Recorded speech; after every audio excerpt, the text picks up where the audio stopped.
bathroom stall was too small, or maybe Nia Matthews was just too big. That's what her aunt would say. That's what her aunt had said 3 hours ago when the bridesmaid dress wouldn't zip all the way up. Nia pressed her back against the cold tile wall of the country club bathroom, mascara tracking down her dark brown cheeks, phone trembling in her hand. Outside, music thumped. Laughter echoed. Her cousin's wedding reception was in full swing, and nobody had noticed she was gone. Her thumb hovered over his name. One call. That's all it would take. She pressed dial. He answered on the first ring. Nia. His voice was silk over steel. That voice that made her feel safe and terrified all at once. Seo Jun. Her voice cracked. I need you to come get me. Silence. Then low and deadly. Where are you? Rosewood Country Club, East Bathroom, but you can't just... I'm already moving. Stay exactly where you are. The line went dead. Nia stared at her phone, heart hammering. What had she just done? If you've ever been invisible in your own family, if you've ever needed someone to see you when everyone else looked right through you, hit that like button right now. Because Nia Matthews is about to learn what happens when the wrong man loves you the right way. To understand how a successful party planner ended up hiding in a bathroom while her family celebrated without her, we need to go back. Back 4 months. Back to the night she met Choi Seo-jun and discovered that some men don't just see you, they consume you. 4 months earlier, Nia was in her element. The Lotus Gallery's grand opening was her biggest event yet. She'd coordinated everything from the catering to the lighting, transformed an empty warehouse into an art lover's dream. Silk draping hung from exposed beams. Ambient lighting made the paintings glow. A string quartet played in the corner while servers in black ties circulated with champagne and hors d'oeuvres. Nia moved through the crowd in a burgundy wrap dress that hugged every curve, clipboard in hand, earpiece in. Professional, controlled, in charge. The sculpture in the east corner needs more light, she said into her mic, and someone tell me why we're out of the crab cakes already. She didn't notice the man watching her from across the room, didn't see how his eyes tracked her every movement, cataloging the way she commanded space, the way people instinctively moved when she approached, the quiet authority in her voice. Choi Seo-jun stood with his hands in the pockets of a charcoal suit that cost more than most people's cars. Tattoos peeked out from under his collar, ink that told stories most people didn't want to hear. His second-in-command, Min Jae, appeared at his elbow. The artist wants to meet you, Min Jae said. Later. Seo-jun's eyes never left Nia. Who's the woman in burgundy? Min Jae followed his gaze. Event planner. Nia Matthews, owns her own company, very good at what she does. I can see that. Seo-jun watched Nia intercept a waiter with a tray of champagne, taste one, make a face, and redirect the entire service with 3 quick words. Find out everything. Boss. Everything, Min Jae. Where she lives, where she comes from, why she just checked her phone and her whole body went tense. Because Nia had checked her phone. A text from her Aunt Lorraine. Don't forget Sunday dinner. 6 p.m. sharp. Don't be late again. Her stomach nodded. Sunday dinners at her aunt's house were exercises in endurance, smiling through backhanded compliments, watching her cousins get praised while she got criticized, being reminded in 1,000 small ways that she didn't quite fit. She pocketed her phone and went back to work. The event ended at 11. By midnight, Nia's team had broken down and packed up with military efficiency. She was doing a final walkthrough when expensive shoes appeared in her peripheral vision. You're still here. She turned. The man addressing her was tall, broad-shouldered with sharp features and eyes that seemed to see right through her professional smile. Dangerous. That was the first word that came to mind. This man was dangerous. Just finishing up, she said, keeping her voice pleasant and distant. I hope you enjoyed the event. I did. He stepped closer. Not threatening. Deliberate. But I'd enjoy it more if you had dinner with me. Nia blinked. I'm sorry? Dinner. Tomorrow night. You've been working for 6 hours straight. You deserve to be taken care of. The words hit different than they should have. Taken care of. When was the last time someone had wanted to take care of her? That's kind, but I don't even know you. Choi Seo-jun. He extended a hand.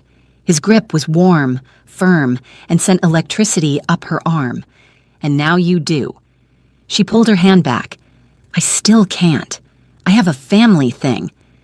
Something flickered in his eyes. What kind of family thing? Sunday dinner. My aunt hosts every week. What time? 6. Then have lunch with me. 1 o'clock. I'll have you back with time to spare. She should have said no. Everything about him screamed warning. The tattoos, the way he held himself, the 2 men in dark suits standing by the exit, clearly waiting for him. Okay, she heard herself say. 1 o'clock. His smile was slow, satisfied. I'll pick you up.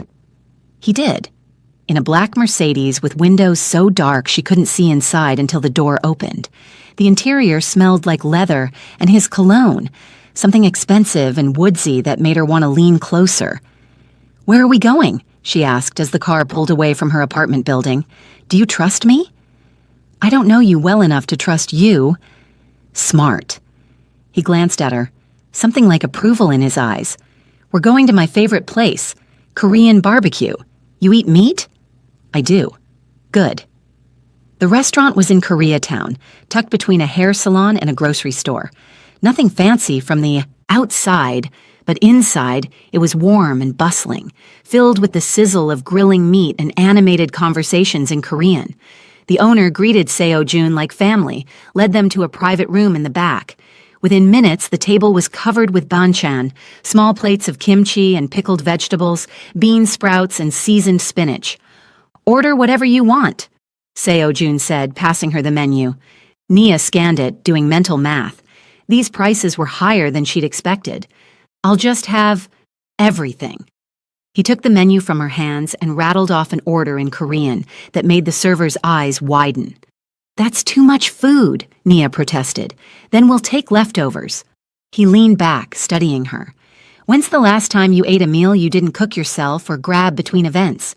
She opened her mouth, closed it. Couldn't remember. That's what I thought.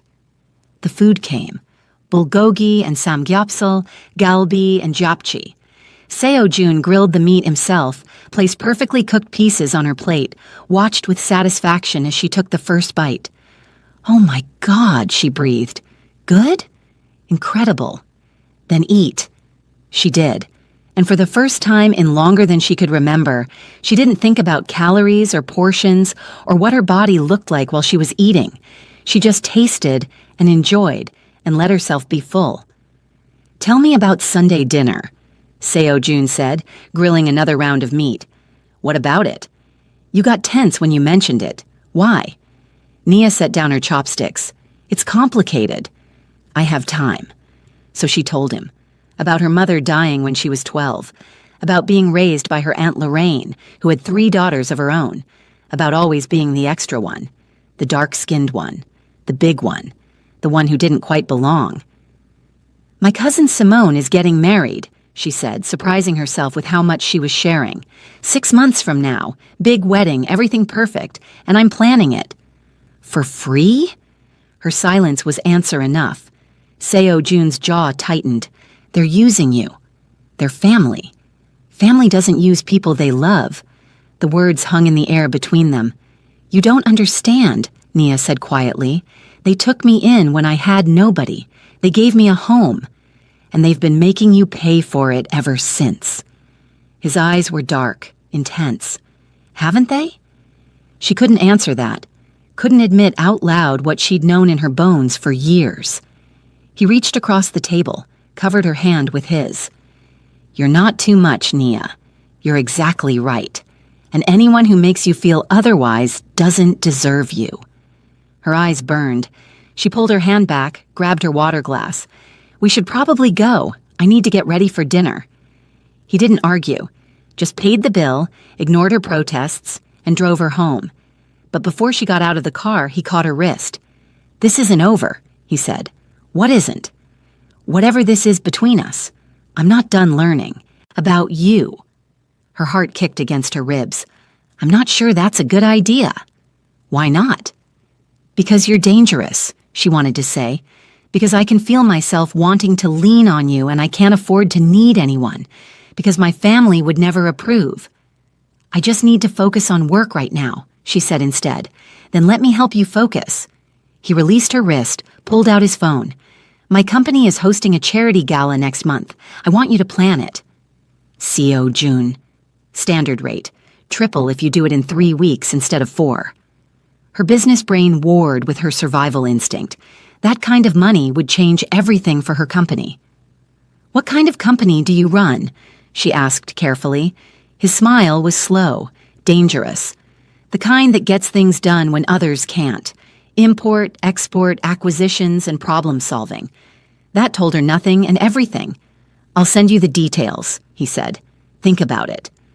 She thought about it for approximately 6 hours. Then she accepted the job because rent was due, and Simone's wedding was draining her savings, and she needed this. The job turned into 3 jobs, each one bigger than the last, each one with Seo Jun finding reasons to be there, to stay after, to talk to her about things that had nothing to do with event planning.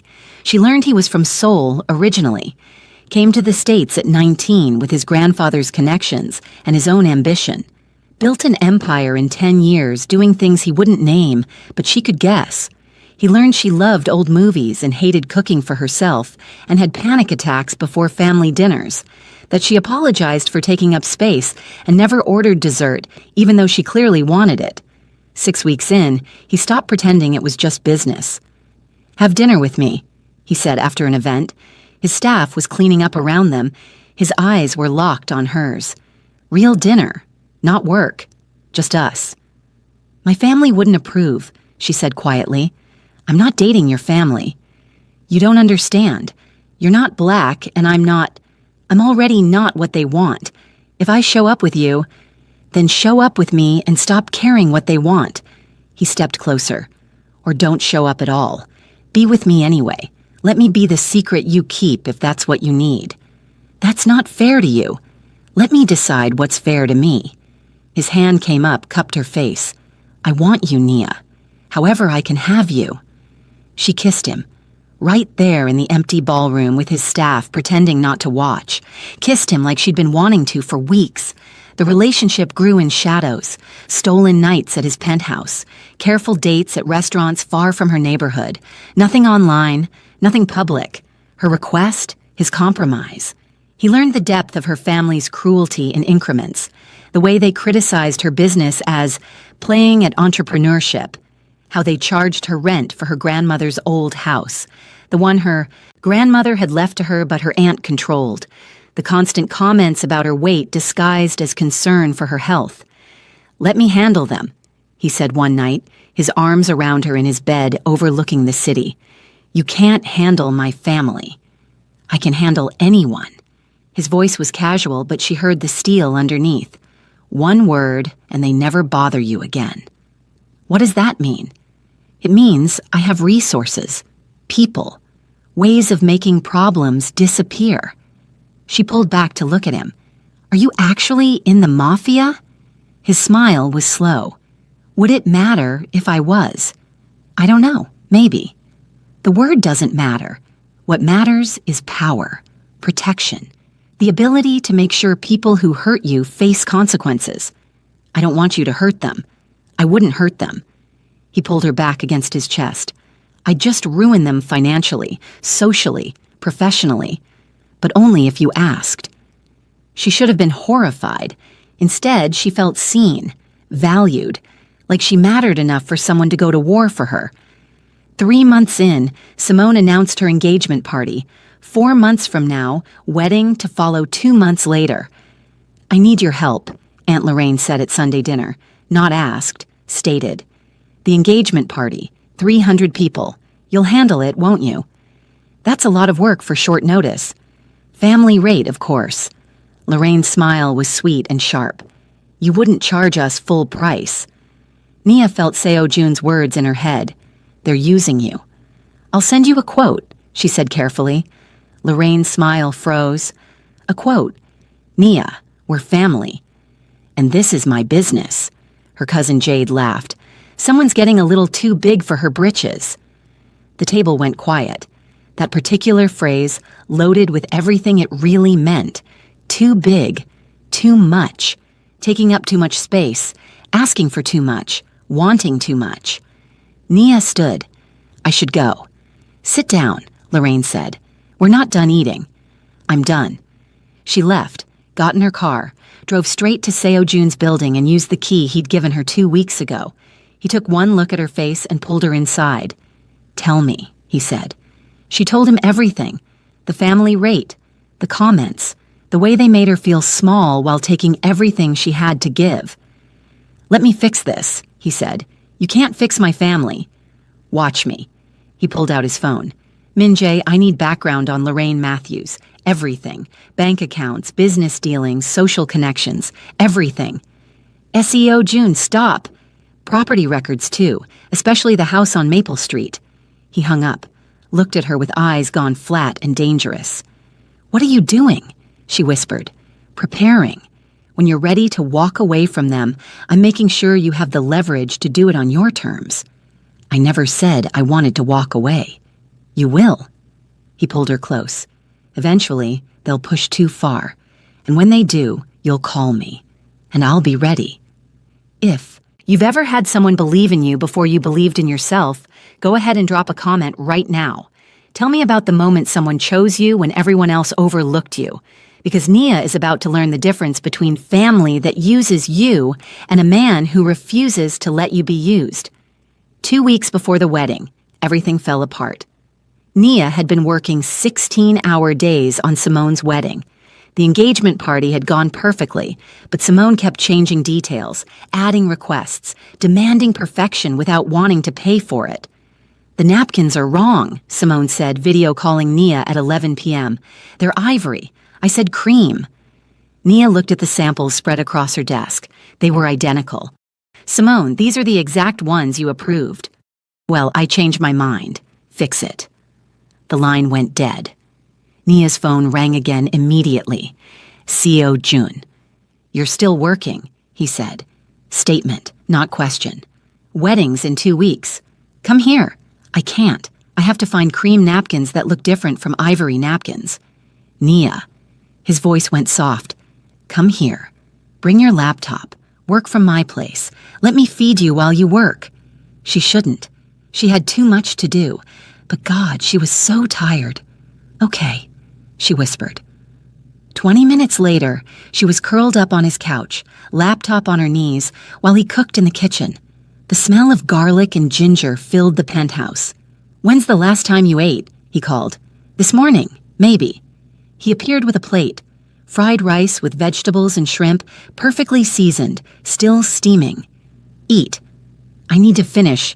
He took the laptop, set it aside, put the plate in her hands. Eat first, work after, non-negotiable. She ate. He sat next to her, close enough that their thighs touched, and scrolled through something on his phone. I got the information on the house, he said casually. Nia's fork paused halfway to her mouth. What information? Your grandmother's house, the one you're paying rent on. He turned the phone toward her. She left it to you in her will. Explicitly, to you and only you. Nia stared at the legal documents on his screen. That's not possible. Aunt Lorraine said, your aunt lied. There was a second will filed 3 months before your grandmother died. Your aunt either hid it or paid the lawyer to bury it. He scrolled down. You've paid her almost $30,000 in rent for a house you already own.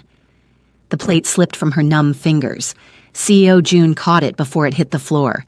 She can't, it's fraud, at minimum, potentially theft. His voice was calm, clinical. I have copies of everything. The original will, the filing dates, the bank deposits from your rent payments, everything you need to take the house back. Nia couldn't breathe. $30,000. 3 years of rent. For a house that was already hers. Why would she do that, she whispered. Because she could. Seo Jun's arm came around her shoulders. Because you're easy to take advantage of. Because you want to believe they love you more than you want to protect yourself. That's not fair. It's true. He turned her to face him. I'm not saying it to hurt you. I'm saying it because someone needs to. They don't love you, Nia. They use you. and they'll keep using you until you stop them." She started crying. Ugly, gasping sobs that she'd been holding back for weeks, months, maybe years. He held her through it, one hand in her hair, the other rubbing circles on her back. "What do I do?" she asked when she could breathe again. "That's up to you." He kissed her forehead. "But whatever you decide, I'm with you. You want to confront them? I'll be there. You want to walk away? I'll help you move. You want to burn it all down and start over?" His smile was sharp. "Say the word." She didn't know what she wanted, so she went back to work on the wedding because that's what she knew how to do. Focus on the task, get through it, deal with everything else later. The morning of the wedding, Nia arrived at the venue at 5 a.m. The country club was beautiful, pristine, exactly what Simone wanted. Nia coordinated vendors, managed setup, fixed problems before they became disasters. At 9, she went to get ready. The bridesmaid dress was waiting in the bridal suite, a pale pink confection that Simone had insisted would look good on everyone. It didn't fit. Nia stared at herself in the mirror. The dress was too small, not by a little. By enough that the zipper wouldn't close, the fabric strained across her hips, the seams looked ready to split. Need help? Jade appeared behind her, already dressed in her identical gown that fit perfectly. "I think they ordered the wrong size." Jade's eyes raked over her in the mirror. "Or maybe it's the right size and you've gained weight. Have you been stress eating?" Nia's face burned. "I haven't gained weight." "If you say so." Jade smoothed her own dress. "Maybe if you just breathe in and hold it, we can get the zipper up." The seamstress tried. Nia held her breath until she saw spots. The zipper moved 3 inches and stuck. "This isn't going to work," the seamstress said apologetically. "I can try to let out the seams, but we don't have time for that." Simone appeared, radiant in her pre-wedding robe, hair already perfect. She looked at Nia in the mirror and sighed. "I told you the measurements when we ordered. Did you gain weight?" "No." "Well, something changed." Simone turned to the seamstress. "Can you safety pin it or something? We need photos in an hour." The woman hesitated. "It'll show in the pictures." "Then she'll stand in the back." Simone was already walking away. "Just make it work." Nia stood there, arms crossed over her chest, while the seamstress did her best with safety pins and fashion tape. The dress was wearable, barely, but she looked exactly how she felt, like someone who didn't fit. The ceremony was beautiful. Nia stood at the end of the bridesmaid line, half hidden behind a column, while Simone married her perfect husband in front of 300 people. During the reception, Nia managed everything from the shadows. She directed guests to tables, handled vendor questions, fixed a crisis with the cake topper. Nobody thanked her. Nobody noticed. At the family table, she wasn't even seated. "We need you floating," Aunt Lorraine had said, "in case there are any issues." So Nia floated. And when a guest asked her where the bathrooms were, Nia pointed the way. When another needed a drink refill, Nia flagged down a server. When a third wanted to know about the vegetarian options, Nia explained the menu. They all thought she worked there. During the speeches, the maid of honor thanked everyone, the bridesmaids by name, except Nia, the vendors, the venue. Even the DJ got a shout-out. Nia slipped out before anyone noticed the tears. She locked herself in a bathroom stall, the too-tight dress digging into her ribs, mascara running down her face in black rivers, and pulled out her phone. She didn't think, just dialed. Nia. Seo Jun's voice, alert despite it being barely 8 p.m. "What's wrong?" "I need you to come get me." Her voice broke. "Please, I can't do this anymore." "Where are you?" "Rosewood Country Club, East Side bathroom. I'm 10 minutes away, don't move." "Seo Jun, wait. What?" She took a shaking breath. "Don't come alone." Silence. Then low and deadly. "You want me to make a statement?" "I want them to see. I want them to know." She was crying now. "I want them to understand they can't do this anymore." "Baby." His voice was soft. "Are you sure?" "I'm sure." "Then stay exactly where you are. I'm coming to get you, and when I do, everyone's going to know exactly who you belong to. Make sure you're subscribed, because what happens next is going to be iconic. This man is about to pull up to a wedding reception with the kind of backup that makes people rethink their entire lives. Drop a like if you've ever wanted someone to show up and show out for you like this. Nia didn't know how long she sat there. Time felt weird, slippery. She heard the reception continuing outside. Music, laughter, the clink of glasses during toasts. Then she heard something else. Car engines. Multiple. Expensive ones. She stood, legs shaking, and walked out of the bathroom on instinct. The country club's front entrance faced a circular driveway. Through the windows, she saw 3 black SUVs pull up in formation. Not speeding, not dramatic, just deliberate and coordinated in a way that made everyone outside stop and stare. The first SUV's door opened. SEO Jun stepped out. He was in a black 3-piece suit, no tie, top button undone. His tattoos showed at his collar and wrists. His hair was swept back. He looked every inch what he was. Dangerous, powerful, and absolutely done with anyone's bullshit. Behind him, Minjai emerged from the second vehicle with 4 men in matching dark suits. Not trying to look like security. They were security.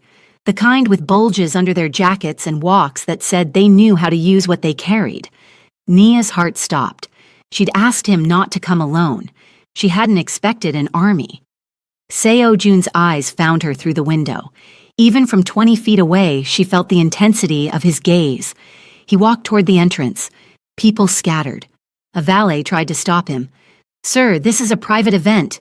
Seo Jun didn't even look at him, just kept walking. Minjai said something low in Korean. The valet stepped back. Nia met him at the door. His hands came up immediately, cupping her face, thumbs wiping away tears and mascara. "You're okay," he said. Not a question, a statement, a promise. "You're okay now." She grabbed fistfuls of his jacket, holding on like he was the only solid thing in the world. He looked past her into the reception space. "Which ones? SEO Jun? Which ones hurt you, baby? Point them out." She turned. Through the open doors to the ballroom, she could see her family. Aunt Lorraine in her mother-of-the-bride gown, Jade and her sister Kelly in their matching dresses, Simone and her new husband at the head table, looking confused. "All of them," she whispered. His jaw tightened. "Then let's go say hello." He kept one arm around her waist, steady and possessive, as they walked into the reception. The music didn't stop immediately. It took a few seconds for people to notice. But when they did, the silence spread like a wave. Conversations died mid-sentence. Dancers froze. Every head turned toward the entrance where Nia stood with a tattooed Korean man in a suit that screamed money and danger, flanked by men who looked like they ate threats for breakfast. "Nia!" Aunt Lorraine stood from the family table, society smile already in place. "What's going on? Who is this?" Seo Jun's smile was terrifying in its politeness. "I'm Choi Seo Jun, Nia's partner, and we need to talk." "This is a private family event." "Is it?" He looked around the ballroom with mock interest. "Strange, because I count at least 40 people here who aren't family, so let's drop the pretense and have an honest conversation." Simone stood, her wedding dress rustling. "Nia, what the hell?" "Sit down," Seo Jun said without looking at her. His voice wasn't loud, didn't need to be. It carried command that made Simone sink back into her chair like a puppet with cut strings. He turned to Aunt Lorraine. "You've been collecting rent from Nia for 3 years, for a house her grandmother left to her, a house you have no legal claim to." Lorraine's face went pale. "I don't know what she told you. I'm not asking what she told me. I'm telling you what I know." He pulled out his phone, pulled up documents. Sarah Matthews, Nia's grandmother, filed a second will 3 months before her death. It was witnessed, notarized, and legally binding. The house on Maple Street was left explicitly to Nia Matthews, her granddaughter. He held up the phone so the crowd could see.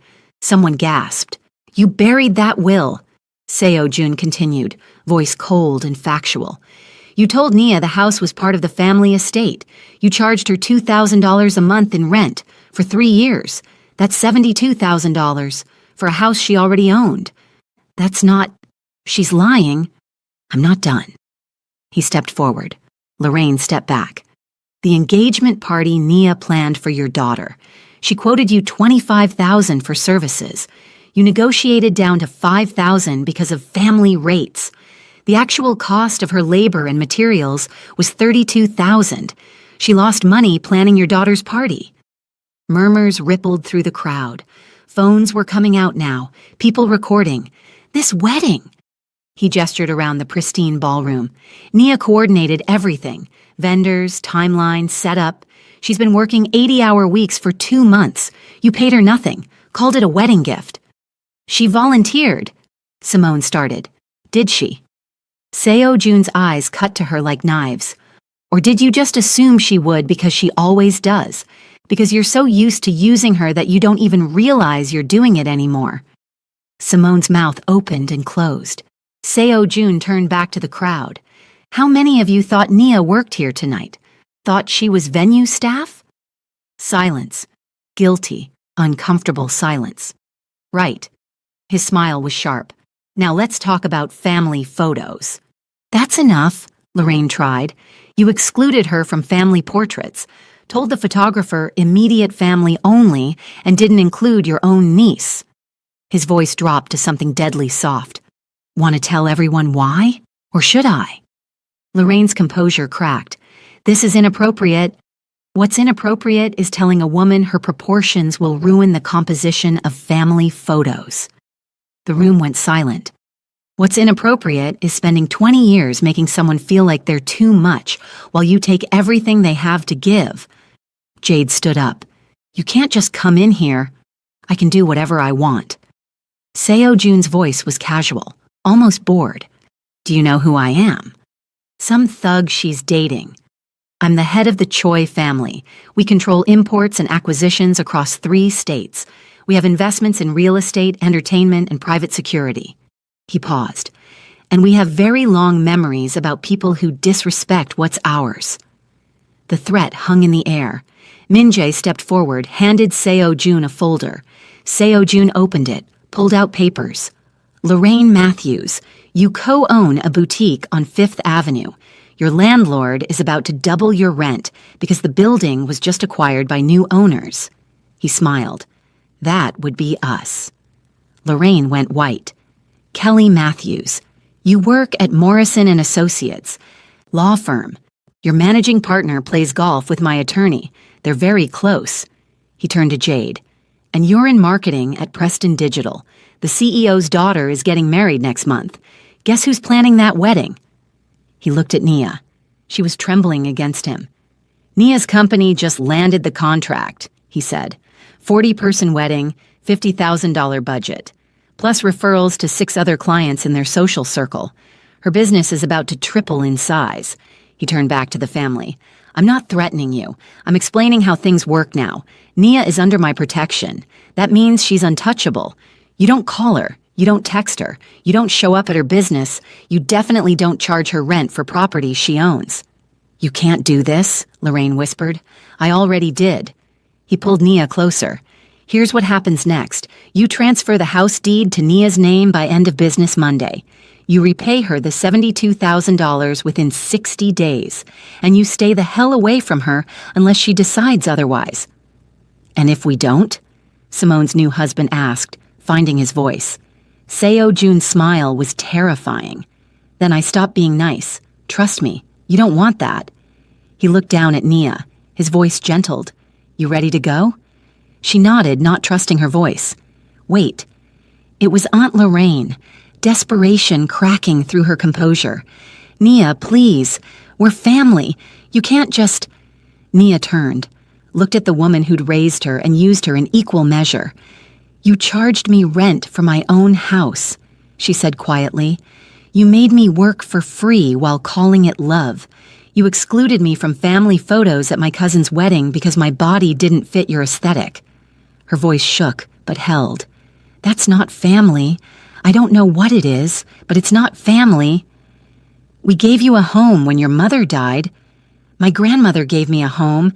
You just made me pay for it. Nia straightened her shoulders. I'm done. I'm done trying to earn love that should have been free. I'm done shrinking so you feel bigger. I'm just done. She looked at Seo Jun. "Let's go." They walked out together, his arm around her waist, his men forming a protective wall around them. Behind them, the reception had dissolved into chaos. Voices raised, accusations flying, phones recording everything. Outside, the night air was cool. Nia breathed it in like she'd been drowning. "You okay?" Seo Jun asked softly. "I don't know." She looked up at him. "Did that really just happen?" "It really just happened." He cupped her face. "And before you start second-guessing yourself, let me be clear. You didn't ruin anything. They did, years ago. You just finally stopped pretending it was okay." She started crying again, relief and grief and terror all tangled together. He held her in the driveway while his men gave them space, while the wedding reception fell apart inside, while her old life crumbled and her new one waited. "What happens now?" she whispered. "Now I take you home, feed you something that's not picked at between crises, and tomorrow we figure out next steps." He kissed her forehead. "But tonight, you breathe, you're safe, you're mine, and nobody gets to hurt you anymore." The penthouse was quiet. Floor-to-ceiling windows overlooked the city, lights twinkling like stars. Seo Jun had brought her straight here, bypassed his driver, driven himself because he said he needed to do something with the rage still vibrating through his body. Now he was in the kitchen, cooking. She could hear the sizzle of oil, smell garlic and ginger, the familiar sense of comfort. Nia sat on his couch in one of his t-shirts, the bridesmaid dress abandoned in his bedroom trash can. She'd showered, scrubbed off the makeup and the day and the feeling of being trapped in fabric too small. Her phone wouldn't stop buzzing. She'd muted it 10 minutes ago. "Eat." Seo Jun appeared with a plate. Kimchi jjigae, the spicy stew he made when she was stressed. Rice on the side, perfectly portioned.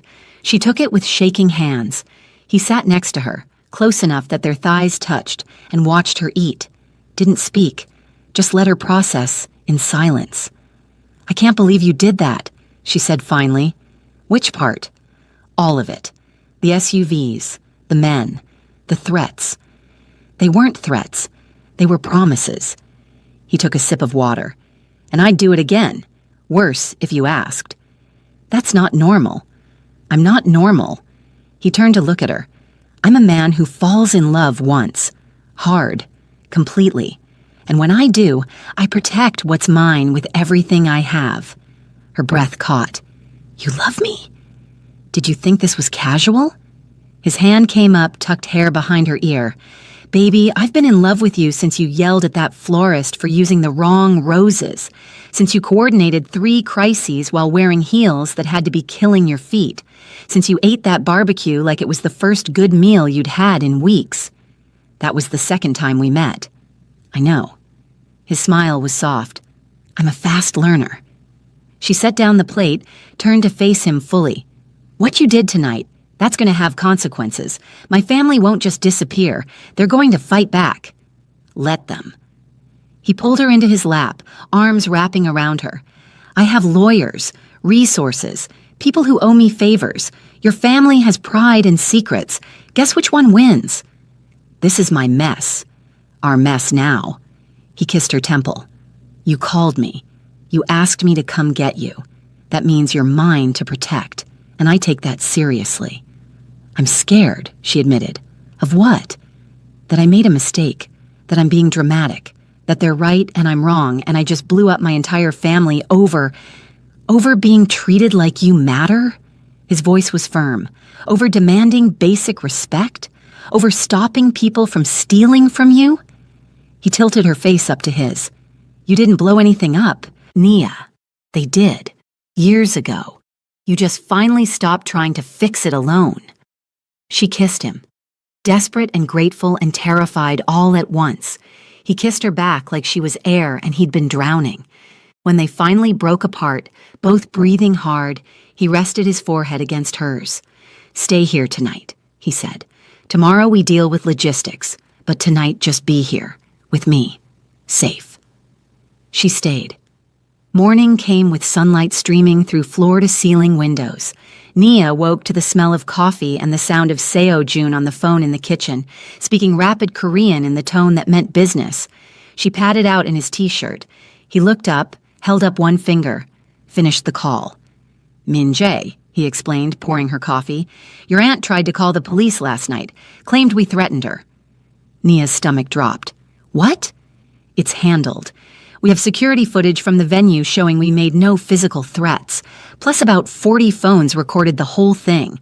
Her lawyer told her to drop it." He said it so casually, like legal threats were weather he'd already checked. "What about the house?" she asked. "Deed transfer is being processed. My attorney is handling it personally." He slid the coffee toward her. "You'll own it, free and clear, by Wednesday. The money, $72,000 will be deposited in your account by end of month.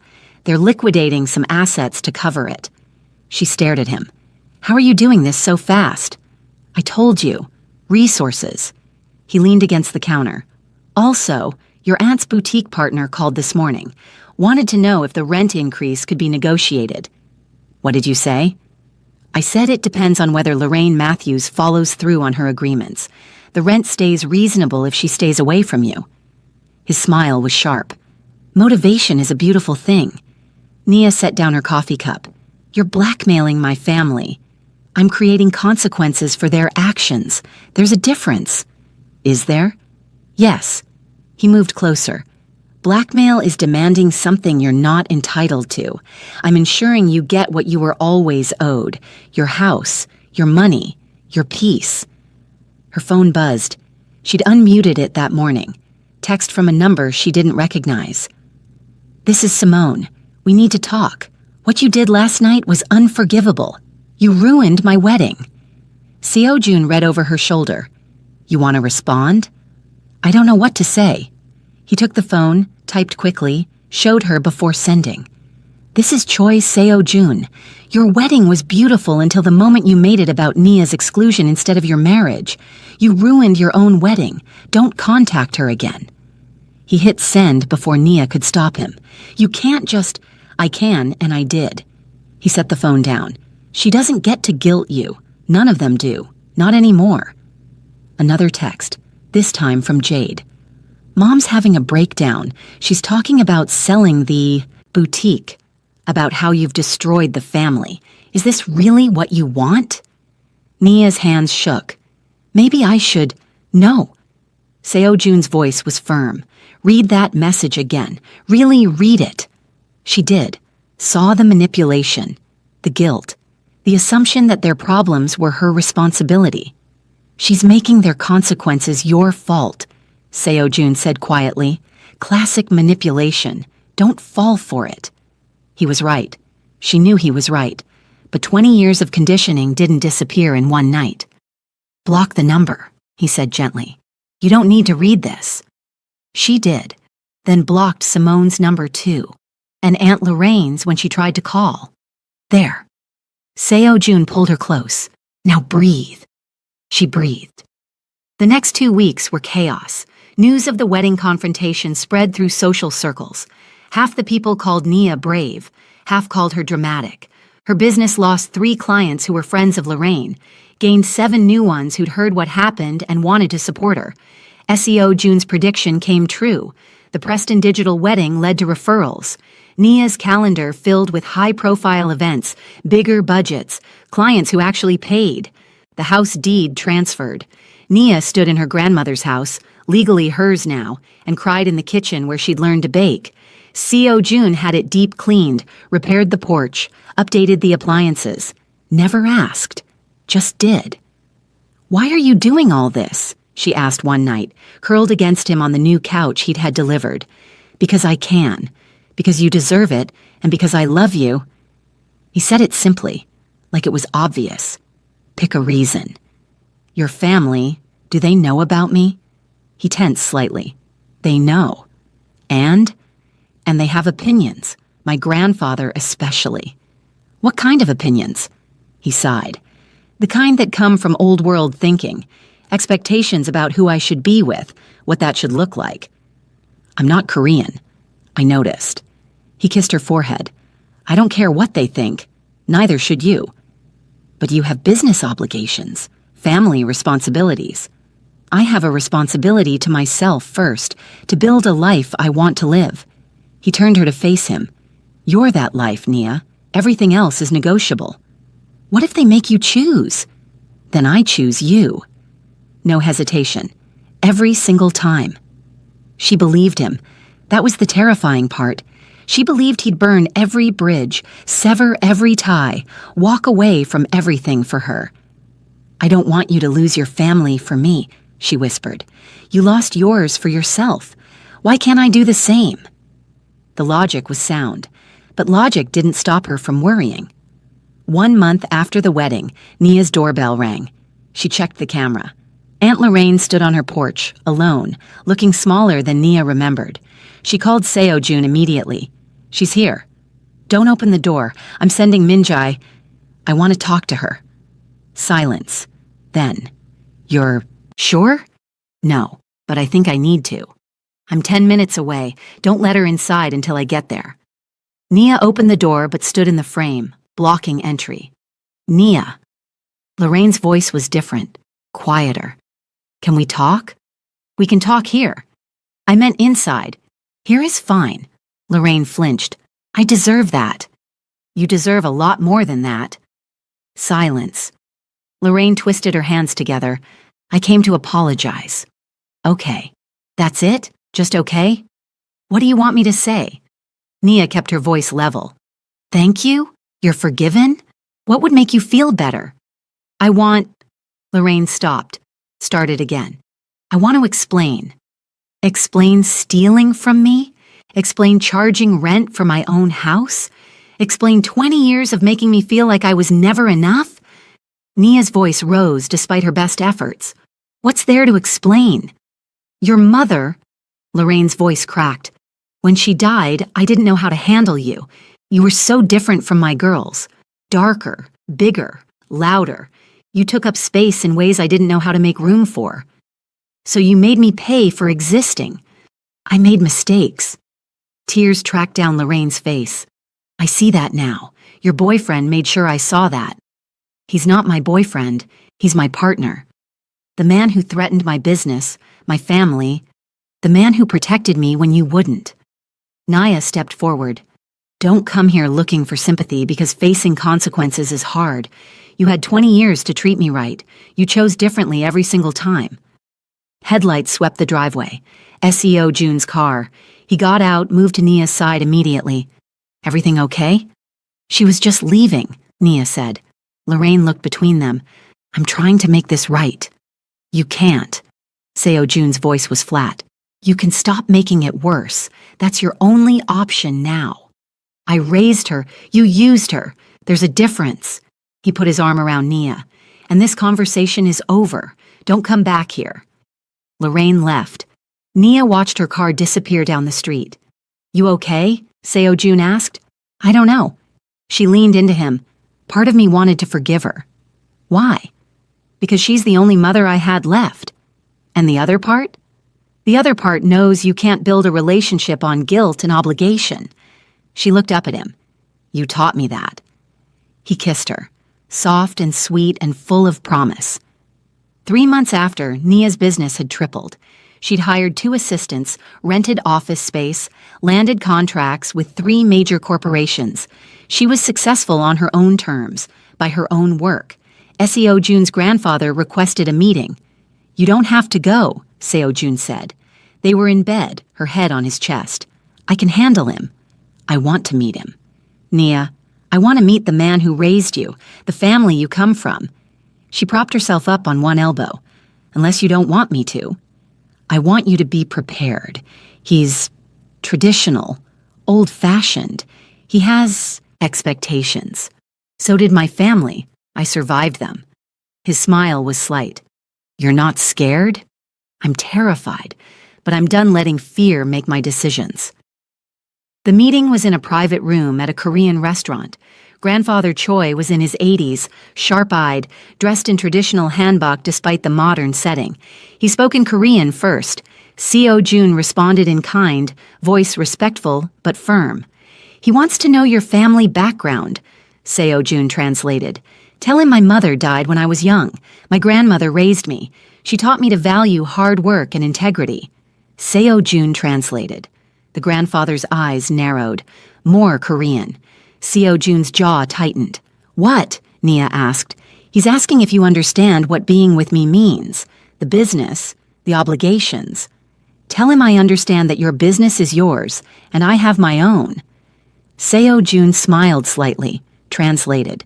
The grandfather spoke again, longer this time. He says he's concerned about cultural differences, about whether you can fit into our world. Nia met the old man's eyes directly. Tell him I spent 20 years trying to fit into a world that didn't want me. I'm done fitting. I'd rather build something new. Seo Jun translated. Something shifted in his grandfather's expression. He says you remind him of my grandmother. She was African American, from Georgia. Nia blinked. What? My grandfather married a black woman in the 70s, against his family's wishes. They disowned him. Seo Jun was smiling now. He built everything from nothing because of it. That's why he's asking these questions. He wants to know if you're strong enough to handle what comes with loving me. The grandfather spoke again. Seo Jun nodded. He's giving us his blessing, with conditions. What conditions? That we build something worth the trouble. That we don't waste the courage it takes to choose each other. Nia felt tears prick her eyes. Tell him we won't. That night, back at the penthouse, Seo Jun pulled her onto the balcony. The city sparkled below them. I have something for you, he said. He pulled out a small box, not a ring box, something else.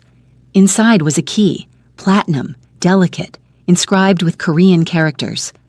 What is it? Key to the house my grandfather gave us, in Seoul.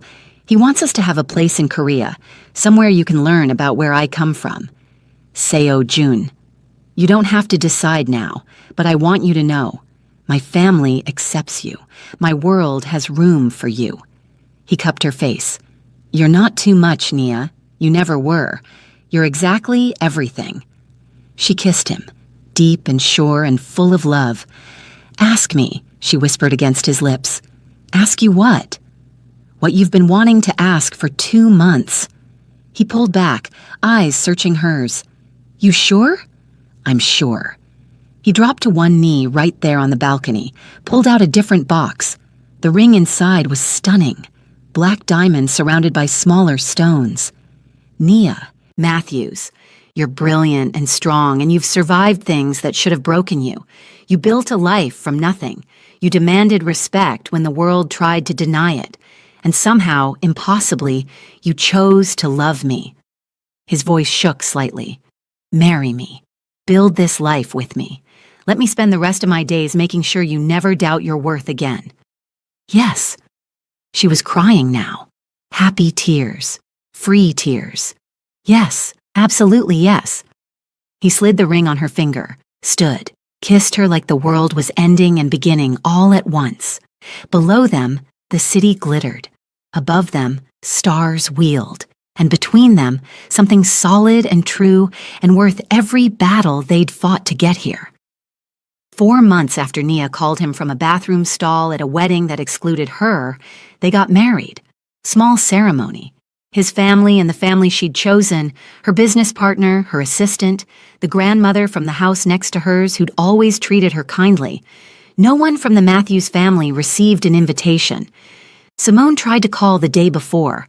Nia let it go to voicemail. I know you probably won't listen to this, but I wanted to say I'm sorry. For everything. I see it now. How we treated you. Mom does too, even if she can't admit it. I hope you're happy, Nia. I really do. Nia saved the message. Didn't respond. Maybe one day she would. But today was about moving forward, not back. She married Seo Jun in her grandmother's garden, wearing a dress that celebrated every curve. Her natural hair in goddess locks, flowers woven through. He cried when he saw her, didn't even try to hide it. You're perfect, he whispered as she reached him. I know, she whispered back, finally believing it. The reception was at his restaurant, the one where they'd had their first real date. Korean and soul food fusion, cultures blending, families merging, something new and beautiful in theirs. Min-jae gave a speech about the first time Seo-jun saw Nia, how he'd known immediately she was different, how he'd spent months preparing to deserve her. Nia's business partner talked about watching Nia transform from someone who apologized for existing to someone who commanded rooms, and Seo-jun himself, in his vows, promised her something simple and profound. I will never make you small. I will never let the world convince you you're too much. And I will spend every day reminding you that being chosen is your birthright, not something you have to earn.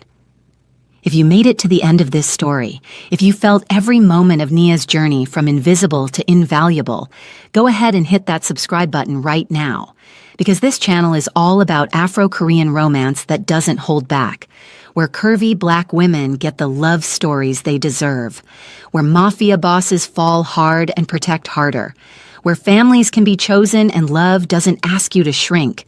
Drop a comment and tell me, what moment hit you hardest? Was it the bathroom call, the wedding, confrontation, the proposal? Let's talk about it.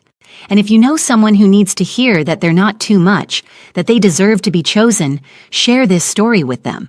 Because Nia Matthews walked away from family that used her and toward a man who refused to let her be used ever again. And that's not just a love story. That's revolution. This is just the beginning. We've got more stories coming where women who've been overlooked get worshipped, where Korean men with dangerous reputations fall for black women with powerful presence, where love looks like protection and choosing yourself looks like freedom.